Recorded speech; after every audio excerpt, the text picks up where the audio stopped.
السلام عليكم، انا من الله. والنهارده حبيت اخدكم في يوم من ايامي. والنهارده اليوم بدا عندي من الفجر، صليت الفجر وهنا بعمل لكم باي وبدات المذاكره. بعد كده بحب اللحظه اللي بتبدا ببسم الله توكلت على الله وتنتهي بتم بحمد الله. وبعد كده قررت اني انام نص ساعه كده او ساعه علشان ابقى فايقه للامتحان.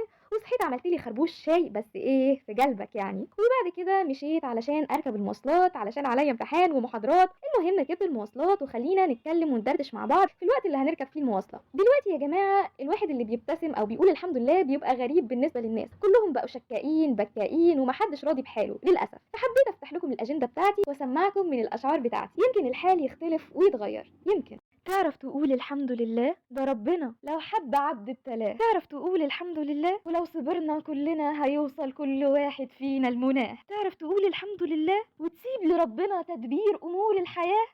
وتسيب شيطانك وتثق فيه جل علاه، وترفع راية الطاعة وتسيبه يوصلك لشط النجاة. تعرف تقول الحمد لله، وخليك فاكر دايما إنها حياة. تعرف تقول الحمد لله؟ طب يلا قول، مستني ايه؟ الحمد لله الحمد لله الحمد لله. وبعد كده امتحنت وخدت المحاضرة وصحابي شرحوا البرزنتيشن وطلعت هنا من الكلية. وحبيت اصور لكم الجامعة والمسجد بتاع الجامعة واوريكم كليتي. دي كليتي يا جماعة، ايوه اللي قدامكم دي كليتي من بعيد وانا طالعة منها، كلية الثروة السمكية، كلية العظماء دي يا ابني، العظماء. وبس حبيت اقول لكم سلام.